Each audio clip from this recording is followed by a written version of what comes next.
For the second straight week, Kirtland football has a rematch. Logan Matoski here to give you Kirtland playoff football highlights in the 7th edition of HSC Primetime.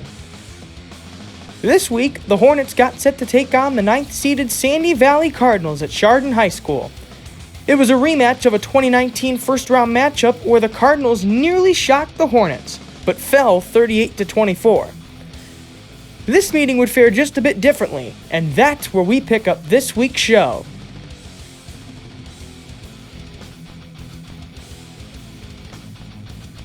On the first play from scrimmage, Danny Davidson nearly intercepts the pass as the Cardinals go 3 and out. Then Liam Powers finds Joey Grazia underneath, and Grazia muscles his way to a first down. After that, Anthony DeMarco would set Kirtland up with a 1st and goal on this carry. And finally, Mason Sullivan uses the truck stick to get into the end zone as he gives Kirtland a 7-0 lead early. Then Joey Grazia would force another Cardinal 3 and out. Here's how Kirtland's next offensive play sounded on the Kirtland Sports Network. Mason Sullivan gets a toss sweep to the right. He has some room. He's to the 50. He's to the 40. To the 30. The 20. The 15. The 10. 5. Touchdown Hornets! Mason Sullivan with a 74-yard touchdown run, his second of the night, and that puts the Kirtland Hornets up 13-0. On Sandy Valley's next drive, Cam Bellaire connects with Demetrius Evans, who would waltz his way into the end zone to make it 14-7. Here's what Kirtland's next play sounded like on their live stream broadcast. Sullivan making his way into some open field. He's to the 40, the 35, the 30. One man to beat to the 20, the 10, 5. Touchdown Hornets, can you believe it? Back-to-back plays from scrimmage, toss sweeps to the right, and Mason Sullivan touchdowns. Talk about deja vu. On Kirtland's next drive, Gage Sullivan would make this catch for a 1st down. Then the Kirtland cousin connection would strike again as Powers finds a tiptoeing Grazia in the end zone to make it 28-7. Later, Luke Gogolin and Mason Russ would team up on this play to force a 4th down. Then Anthony DeMarco would zig and zag his way down the field on this punt return to put Kirtland in excellent field position.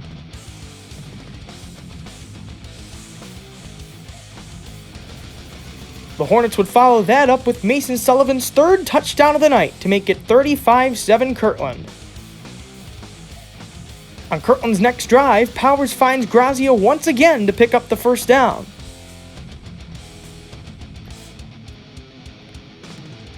Shortly thereafter, Powers scrambles out of the pocket and finds a wide open Anthony DeMarco, who would keep his balance and find the end zone to make it a 42-7 advantage.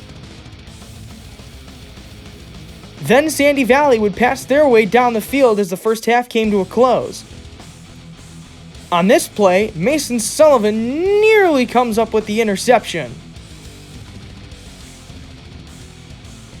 Then Bellaire finds Evans again near the sideline. After that, Joey Grazia nearly comes up with the interception in the end zone. Finally, Bellaire finds Evans in the end zone for the 2nd time to make it 42-14.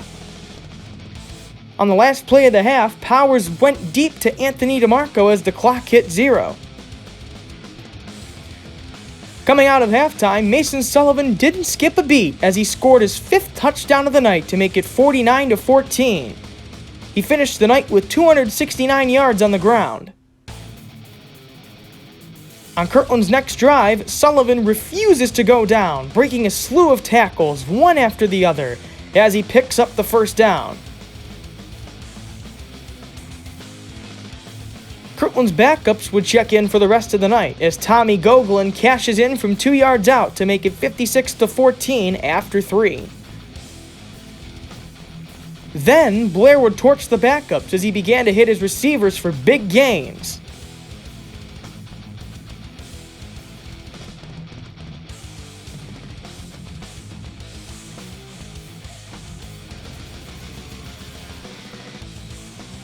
Soon enough, he would connect with Evans in the end zone for the third time on the night, making it 56-21.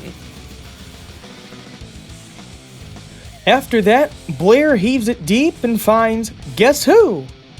The Bellaire and Evans tandem connects again for their 4th touchdown on the night, making the score 56-28. The clock would eventually hit 0 as the teams greet each other across the field, and Kirtland celebrates the win over Sandy Valley.